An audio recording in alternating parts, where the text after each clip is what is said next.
أعوذ بالله من الشيطان الرجيم.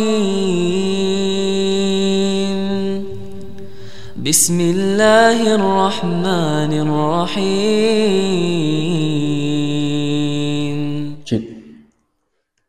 Assalamualaikum warahmatullahi wabarakatuh.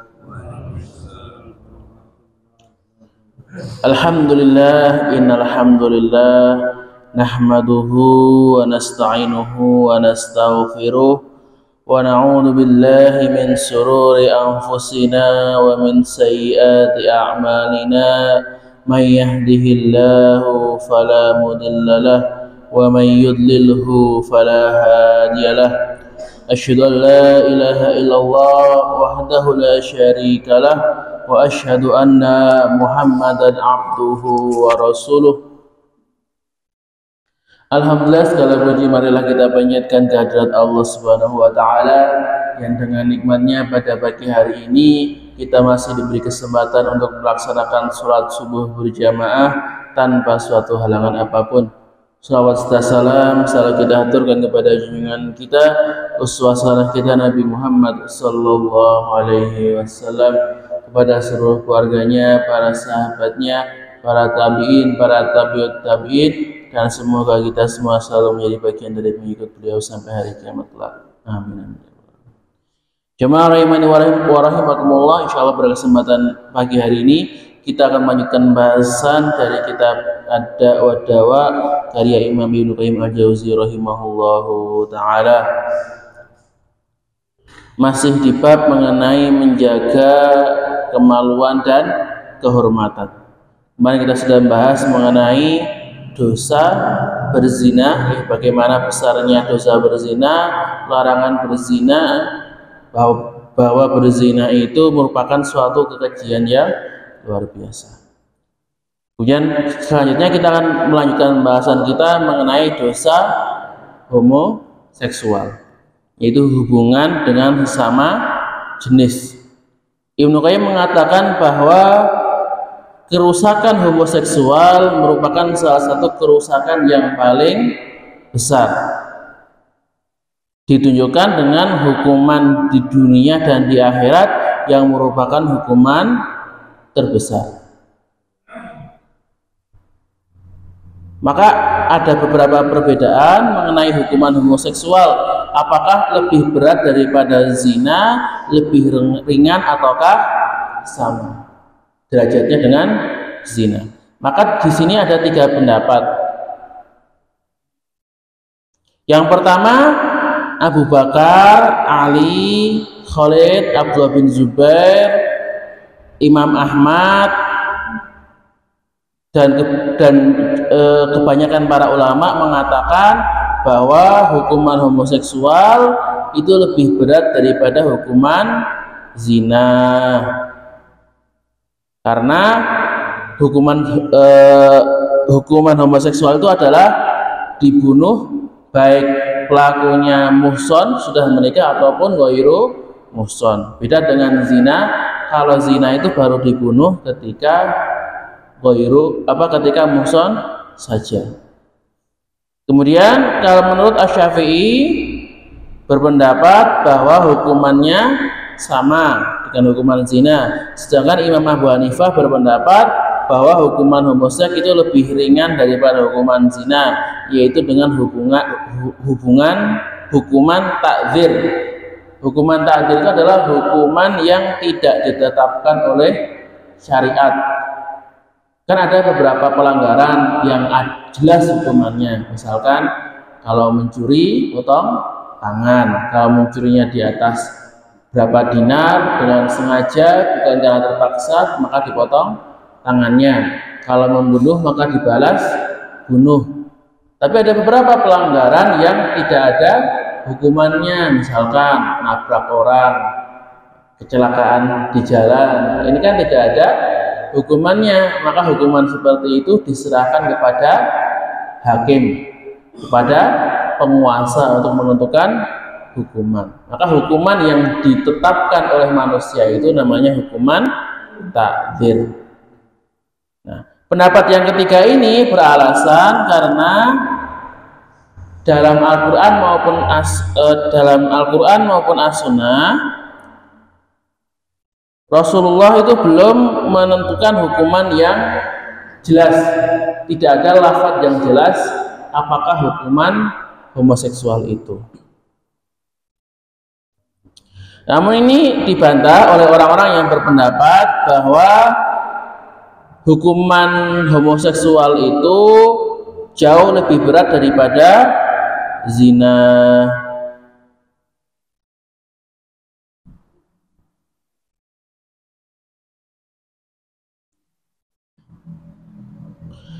Maka para ulama berkata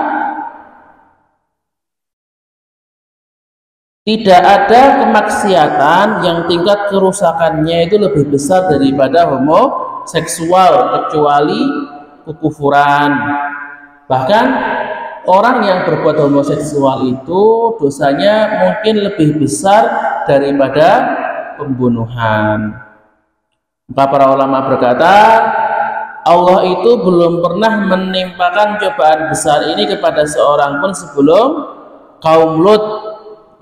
Jadi kaum yang pertama kali kedapatan berbuat homoseksual adalah kaumnya Nabi Lut. Bahkan mereka itu berbuat secara terang-terangan. Dan Allah akhirnya menurunkan hukuman kepada mereka, hukuman yang belum ditimpakan kepada kaum yang lain sebelumnya. Dan Allah menggabungkan berbagai macam hukuman dan kebinasaan bagi mereka. Tempat tinggal mereka dijungkir balikkan, ya, yang atas dijadikan bawah, yang bawah dijadikan atas, kemudian mereka dirajam dengan batu-batu dari langit. Kenapa kok dibilang homoseksual itu lebih besar dosanya dibandingkan membunuh? Karena ketika orang itu membunuh, hukumannya itu kan dijatuhi hukuman mati. Tapi masih ada kesempatan ya, untuk dimaafkan, tergantung kepada wali yang dibunuh. Misalkan ada A membunuh si B, kemudian hukumannya diserahkan kepada walinya si B, baik itu orang tuanya, saudaranya, atau anaknya. Apakah ini pelakunya si A mau dibunuh atau cukup bayar diat, denda, atau dibebaskan? Ya, masih ada opsinya. Kalau memang mau dikisos bunuh boleh, atau kalau enggak tidak dibunuh tapi disuruh bayar diat. Diatnya itu kalau tidak salah sekitar 100 ekor unta. Berarti kalau unta itu 50 juta, dendanya 5 miliar. Setiap pembunuhan itu harus kena denda 5 miliar. Atau boleh juga walinya itu karena sudah ridho, ikhlas, lillahi ta'ala, akhirnya memaafkan saja. Sudah, nggak usah, karena melihat pelakunya sudah menyesal, apalagi kalau pembunuhannya tidak disengaja, ya sudah dimaafkan saja, tidak usah dihukum. Itu juga boleh. Tapi kalau orang-orang yang melakukan homoseksual, maka sebagaimana kesepakatan para sahabat, itu harus dibunuh, tidak ada kata maaf. Dan ini tidak ada sahabat yang menentangnya, baik dari golongan Khulafaur Rasyidin maupun sahabat-sahabat yang lainnya.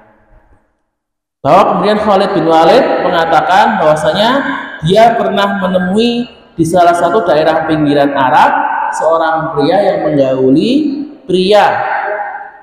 Maka ia pun menuliskan surat kepada Abu Bakar. Ini ada orang yang melakukan homoseksual, hukumannya apa? Maka Abu Bakar bermusyawarah dengan para sahabat untuk untuk menentukan hukuman yang paling tepat. Maka pendapat yang paling dominan dalam masalah ini adalah pendapatnya Ali bin Abi Thalib. Ia berkata, tidak ada yang melakukan hal ini kecuali satu umat saja, dan kalian telah mengetahui apa yang Allah perbuat kepada mereka. Oleh karena itu, aku berpendapat bahwa dia harus dibakar. Ini, Pak. Kata kalau dari Khalid bin Walid, dari Ali bin Abi Thalib, hukuman orang homoseksual itu dihukum dengan cara dibakar. Bahkan Ibnu Abbas mengatakan hukuman homoseksual yang paling tepat adalah dicari bangunan yang paling tinggi, kemudian pelakunya dijatuhkan dalam kondisi terbalik. Jadi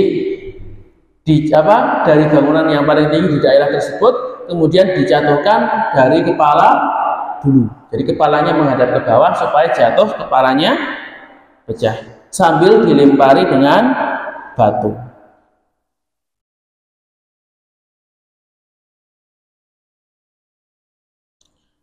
Ada yang mengatakan juga yang hukumannya ya rajam seperti orang yang melakukan zina muhson. Ini menunjukkan jadi perbedaan sahabat bukan dari hukuman matinya. Semuanya sepakat kalau homoseksual itu dihukum mati. Nah, berbeda pendapatnya itu hanya bagaimana cara eksekusinya.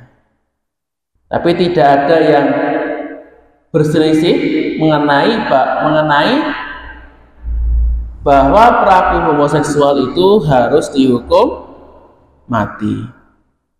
Dan ini dikuatkan oleh sabda Rasulullah SAW, barang siapa yang mendapati orang yang melakukan perbuatan kaum Lut, maka bunuhlah pelaku dan objeknya. Maksudnya orang yang berzina dan yang dizinai, selama mereka suka sama suka, melakukannya dengan suka rela. Kalau dipaksa, orang yang homoseksual yang dipaksa, maksudnya apa? Perkosaan, maka yang dihukum hanya yang pelakunya saja, orang yang memerkosa. Kalau korbannya itu tidak dikenai hukuman karena dia tidak rela, dia terpaksa, maka tidak jatuh hukum kepada orang yang dipaksa. Dan Rasulullah menekankan besarnya dosa homoseksual ini dengan mengatakan Allah melaknat orang yang melakukan perbuatan kaum Lut diulang-ulang sebanyak 3 kali. Jadi Nabi itu jarang sekali, ya bahkan hampir tidak pernah melaknat pelaku dosa besar sampai 3 kali. Biasanya itu kalau laknat diucapkan hanya sekali, tapi ini pelaku homoseksual dilaknat sampai 3 kali, menunjukkan betapa jeleknya, betapa besar dosa dari perbuatan tersebut. Jamaah rahimani wa rahimakumullah, Allah menerangkan dalam surat Al-A'raf bahwa perbuatan homoseksual ini pertama kali dikerjakan oleh kaumnya Nabi Lut, yang dimana mereka itu mengerjakan perbuatan yang keji, dan Allah katakan al-fahisyah, yang sangat keji, paling keji, yang belum pernah dilakukan oleh kaum-kaum sebelumnya. Dan faktor yang mendorong mereka itu hanyalah karena syahwat mereka, tidak ada faktor biologis atau kebutuhan. Karena kalau pria berhubungan dengan wanita, selain syahwat kadang-kadang ada faktor kebutuhan biologis. Tapi kalau pria dengan pria, wanita dengan wanita, itu tidak ada dorongan dari tubuh mereka, dorongan dari biologis mereka untuk melakukan perbuatan tersebut. Jadi alasannya hanya karena nafsu. Kalau orang sekarang bilangnya hanya karena cinta. Maka seperti ini, nafsu yang seperti ini kalau tidak ditahan, tidak dikontrol, maka akan membinasakan umat tersebut. Tapi perlu ditekankan bahwa Islam itu hanya menghukum perbuatannya. Kalau ada orang, ya memang tidak dipungkiri, ada orang yang punya keinginan, ya, punya ketertarikan kepada sesama jenis.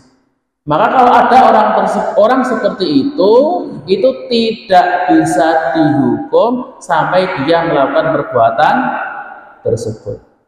Kalau belum, ya sudah, silakan dikontrol nafsunya. Jangan sampai keinginannya itu mengendalikan dirinya.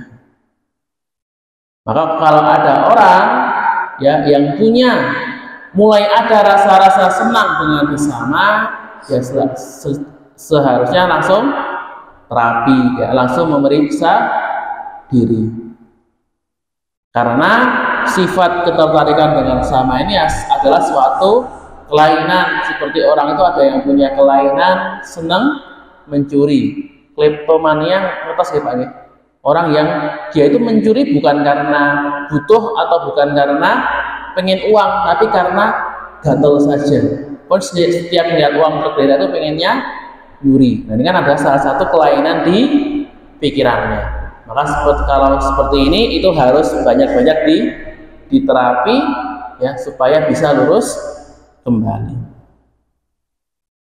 Maka jamaah rahimani wa rahimakumullah, mungkin cukup sekian yang bisa saya sampaikan pada pagi hari ini.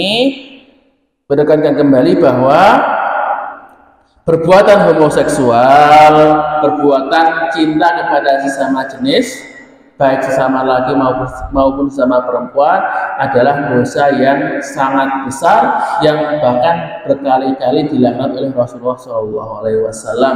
Dan ijma ulama, para sahabat sepakat bahwa orang yang ketahuan berbuat homoseksual, berbuat di depan umum, dilihat oleh 4 orang saksi, itu hukumannya adalah hukuman mati. Tidak ada maaf. Aku kali ada, jika ada salah kata maka datanya dari diri saya sendiri, dan jika ada kebenaran maka datanya dari Allah Subhanahu wa taala. Bila taqwa hidayah wa ridha wal inayah, nun wal qalami wa asturun fastabiqul khairat. Subhana rabbika rabbil izzati amma yasifun wa salamun alal mursalin walhamdulillahi rabbil alamin. Tsumma assalamu alaikum warahmatullahi wabarakatuh. سبحان ربك رب العزة عما يصفون وسلام على المرسلين والحمد لله رب العالمين صدق الله العظيم.